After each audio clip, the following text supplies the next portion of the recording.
আপনি খুব ভালো করে জানেন যে আমি ঘুষ খাই না। কত খাও না? মানুষ কম দেয় বিধায় খাও না, নাকি বেশি পাওয়া বিধায় খাও না? তোমার খাইতে নিষেধ করছে কি?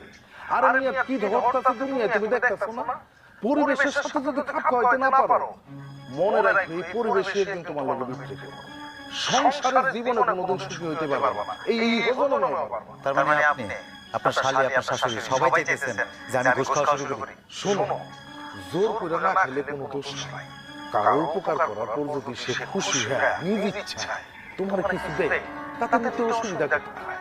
আমার তো মনে হয় না এতে কোনো দোষ আছে। তার মানে আপনি কইতেছেন দুলাভাই দর্শন করা পাপ, কিন্তু স্বেচ্ছায় যদি কেউ জিনা করে সেটা পাপ হয় না।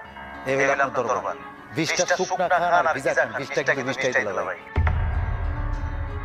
একটা কথা মনে রেখে, শুয়োর মাংস আপনার রান্না করে খেলেও আরাম, কাঁচা খেলেও আরাম। চলেন দোকানে যায় গরম গরম 2 কাপ চা খাই। আসেন।